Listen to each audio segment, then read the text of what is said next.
To begin, my name is Haley Gary, and I'm going to show you how to do a screencast. And first of all, depending if you are a Windows user or Mac user, I am a Mac user, as you may notice. I use what's called ScreenFlow to be able to make this screencast for you because I think it works the best with my computer, so that's what I chose. And you can see that they had the ScreenFlow with the Mac, so I clicked on it. And they'll do a review of what Screencast is. They even have videos to show you pros and cons and things like that. So you can review it if you would like. You would just click download, and for Mac users, instead of popping up, it comes up here in your little box with the arrow.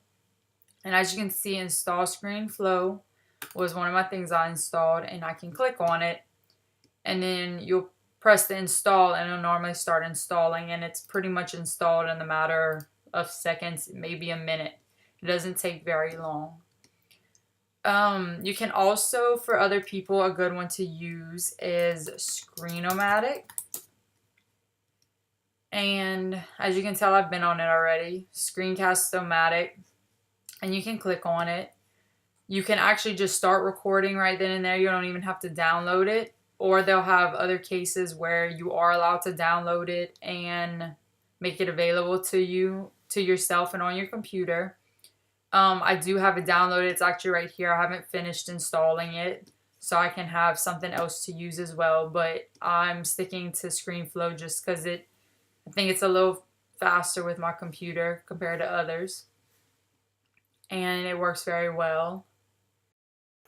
So I'm kind of jumping into something else, but where I left off, it kind of shows this is what the actual ScreenFlow looks like. Like, this is what I just recorded earlier. I kind of stopped it so I can actually show you what the screencast looks like so you're not confused inside.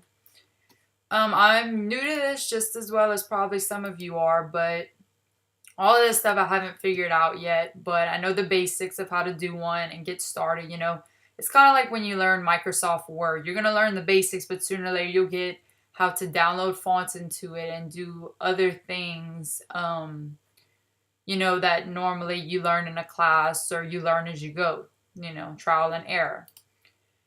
To do a new recording, you would just go here, and normally there's a box that pops up about the size of that.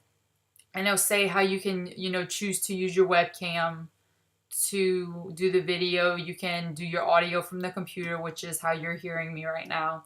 And there's a record button. It gives you about 5 seconds before it starts recording, and it does a little countdown for you.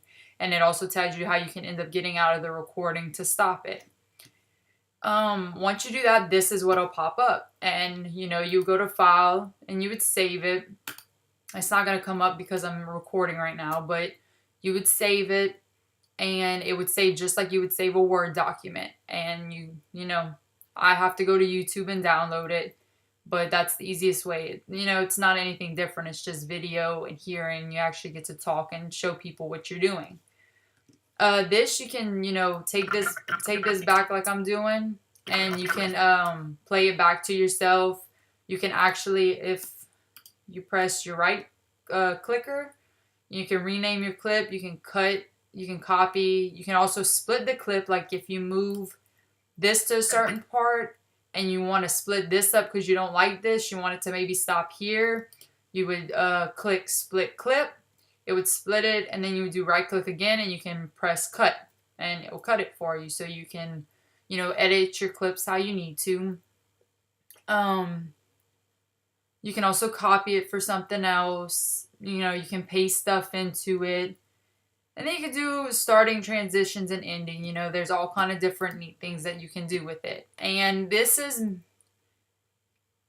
for Mac users, this is the easier one to use. And Screencast-O-Matic, which is actually up here on the screen where I left off, this is a good one to use for internet. You can also use it for Mac as well, which I was going to try to show you how that one's worked, but it's not really coming up on my computer, so I need to figure that out. But hope you enjoy. This is my screencast on how to do a screencast, and hopefully it was a little easy for you to understand.